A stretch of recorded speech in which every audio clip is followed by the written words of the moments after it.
All right guys, let's check out a Jeep with a suspension so unique, we decided to make a video on it.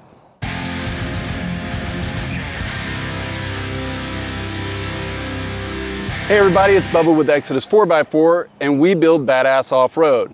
Well, speaking of which, we got one here that's pretty unique. It's something that has been around on the TJs and JKs for a while, but most recently has become available for the JL and the JT. So we had a couple of customers that were interested in them, one guy with the JT, one guy with the JL, and they decided to opt for this suspension. But first, let's take a look at the rest of the Jeep before we go into the details of what makes this suspension so unique. Obviously, the first thing that stands out is going to be the hardtop, because it's not just any hardtop, it's the Ursa Minor hardtop. And what this is kind of like a rooftop tent, but it's hard mounted to the Jeep, easily collapsible. I believe it's only accessible from the inside of the Jeep. But what makes it really neat is it does stick up high, but it does have a lower profile than a roof rack with a rooftop tent on it. So unique, yes, very, very practical for those that really want to go out and overland and not get their feet dirty, I guess, at the end of the night. So what else does he have going on here? He's got a worn bumper on the front. He's got a Xeon winch up there. Got some big old KC lights on it. Got a CB antenna mounted on the front. But let's walk to the back. He wanted to run 39-inch tires, and anytime that you're going to be going over basically stock sizes on these JLs, you're going to have to go with a different tire carrier. And we wanted something that was heavy duty, but yet easy to use, and we fall back on the GenRight tire carrier for the back. This is like their heavy duty line. Aluminum tire carrier, we anodize it black like we do a lot of our builds. And what's great about them is the cam lock bolt that's on these.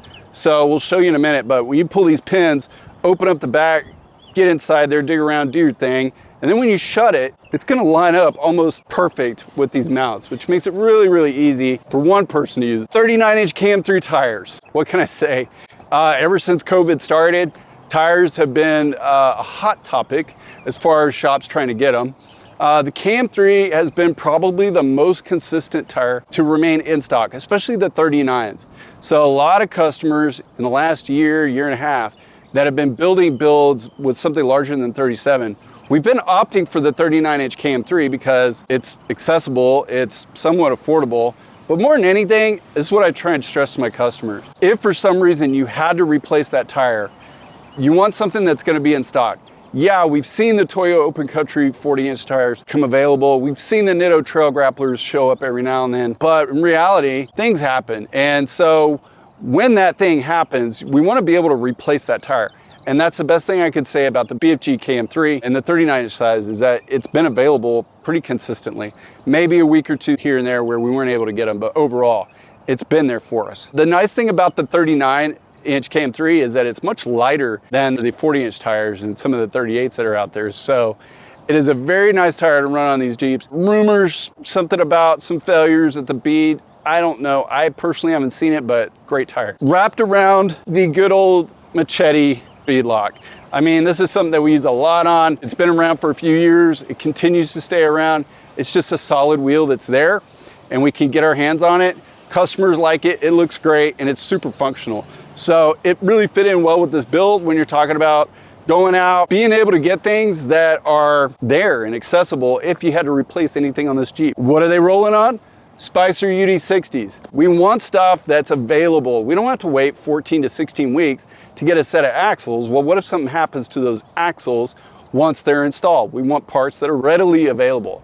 Now, true, I had some problems a couple of years ago getting some parts, broken U-joint. But, you know, nowadays, that seems to be pretty normal. And even the lead time that I got on that part to repair my axle, my UD60, would seem minimal by today's standards. So I think that Spicer's kind of got their game together. We've seen nothing but good stuff on these axles over the last couple of years. Something else that he went with on this, Adams drive shafts. We always start out with an Adams drive shaft, whether it be a Hemi swap or just an axle conversion. But when we're going up in tire size and we want to beef up that drive line, we also go with some Adams drive shafts, so always. And that's what's in there now. Let's see, what else? Blake, open up the back.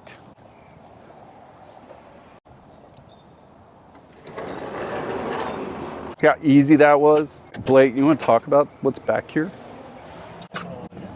Oh, shit.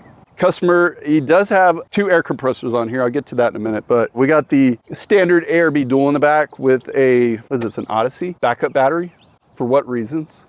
Just backup? Just backup. Backup, okay. Figured out. This is a kit that was designed by American Adventure Lab. They've been putting out some really, really good stuff for storage purposes in the back, and also they do the fender lights and stuff like that. But that's more what they're known for since the JL came out, was the fender light modification kit. But they make some really good storage components for the JLs, and this is one of them, where the AiRB is mounted out of the way. You have an air port right here. You have the switch for the AiRB. I think some tie-ins here for other accessories. It's like a little fuse block, little panel right there. And then your filters for your AiRB compressor. These big red hoses right here are not power leads. They're actually hoses that are gonna pull air from up here where it's nice and clean down into the compressor. I don't know, airing up floaties at the beach and stuff, or whatever you wanna do, but this guy definitely has a much stronger compressor on the Jeep as well, which we'll take a look at in a minute. Let's take a look at how easy this tire carrier closes. Blake's gonna demonstrate it because I just had back surgery not too long ago, and I'm not supposed to be swinging stuff like that around. So Blake, okay.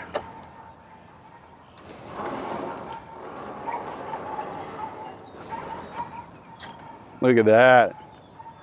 Almost like it was made to do that.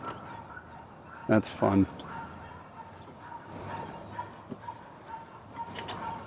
Well, there you go. To tie in the look at the back of the Genrite tire carrier, he opted for the Genrite aluminum bumper for the back with the rash guards. That's really nice. That's a clean install. It retains the backup sensors, and you can get those rash guards to bolt on them so you don't completely demolish that aluminum bumper when you get hit on rocks and stuff like that. But it really ties in together well. It really tied the room together. It blends together.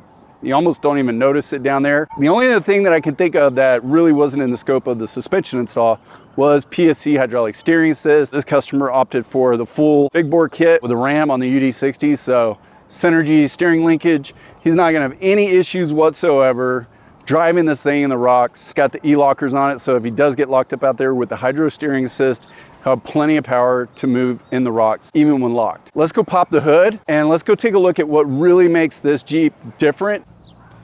This is the starting point of what we'll say is gonna make the suspension unique. This is the air control module for the off-road only AiROCK suspension. Pretty much exactly what it sounds like. We're talking about an air ride suspension for the Jeep JL Wrangler, also for the JT. We, for the time being, are completely running that system off of an AiRB dual compressor.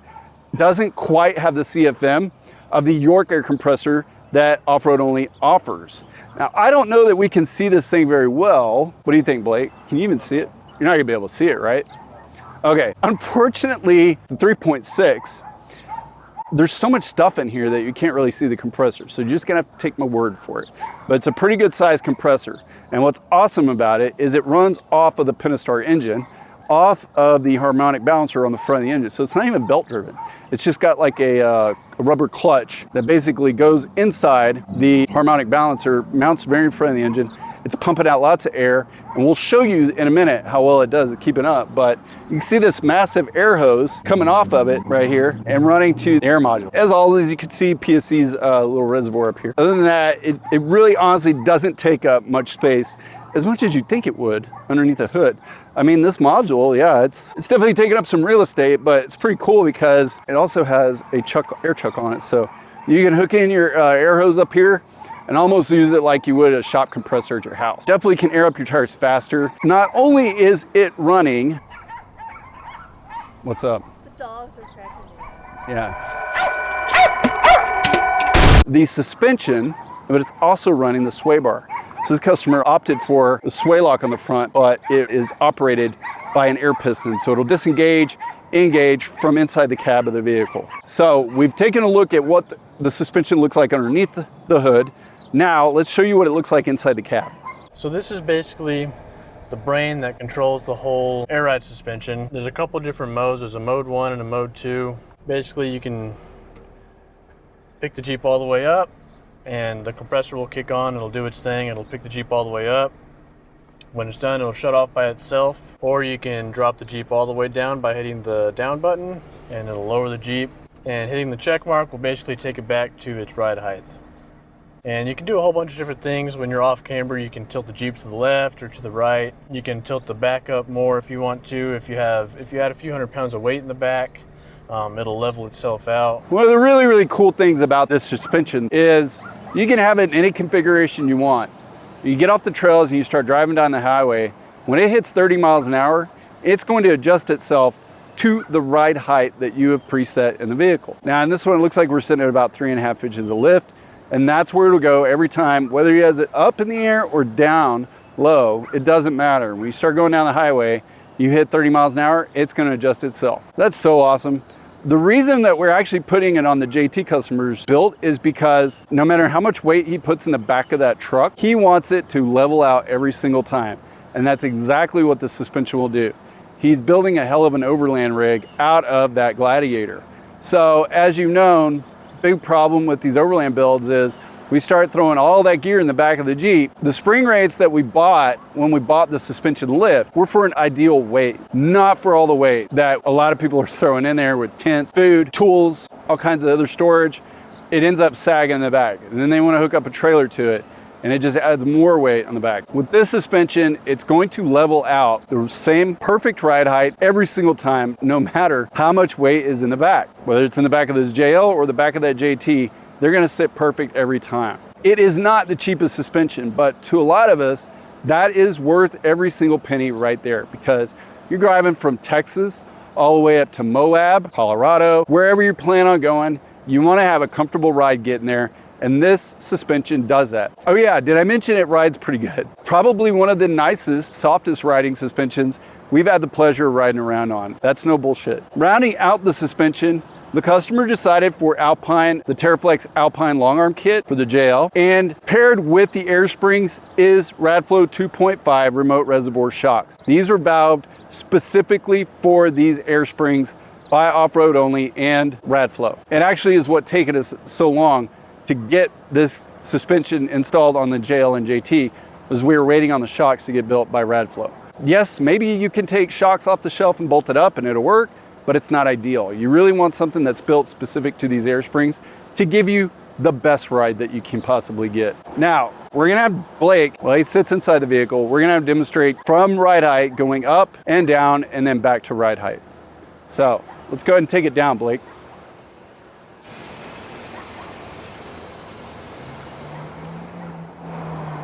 Now, for some of you, this eliminates the need for steps. Not all, but some. All right, let's go back as high as we can.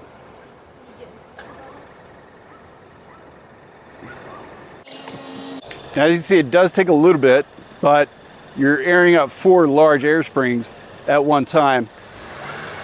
And you can speed the engine up a little bit. It's gonna make that air come out a little bit faster, but you're not gonna do this with any other suspension.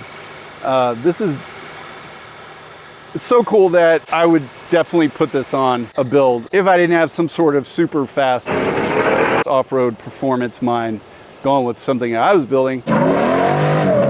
I'd opt for one of these suspensions. This is really, really nice. Is that all the way up? You want to do some of the fun stuff? Say you need to load some stuff up in the back, you can drop the rear end of this thing all the way down. Give you a little bit more. You did this for what? I guess. Why not? Why? Why not? Why though? It makes it a little bit more accessible. So definitely easier.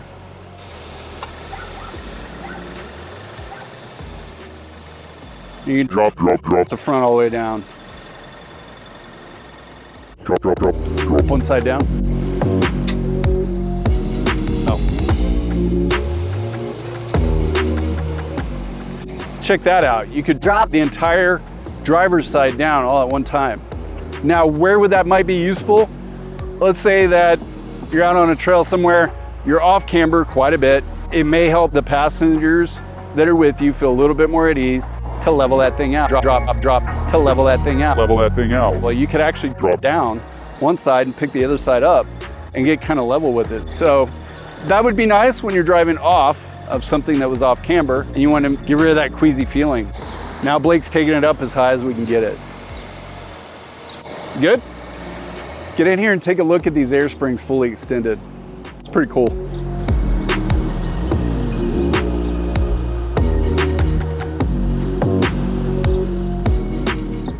Well, that just about wraps it up for this build. I will say that this was not the easiest one for the guys to pull off because this kit wasn't designed around a long arm kit. It was designed around the stock control arm length. So the guys had to do quite a bit of adjusting to make this thing work the way Off-Road only designed it to, but they pulled it off. The only other things that I can't think that we covered was an Arctec skid plate. We weren't able to make the Alpine long arm kit work with the Arctec skid plate due to a cross member, but we'll figure that out later on. It's time to get back to the shop, turn this over to the customer, and let him get on with his adventures. For more videos about awesome 4x4 builds that are badass, click here.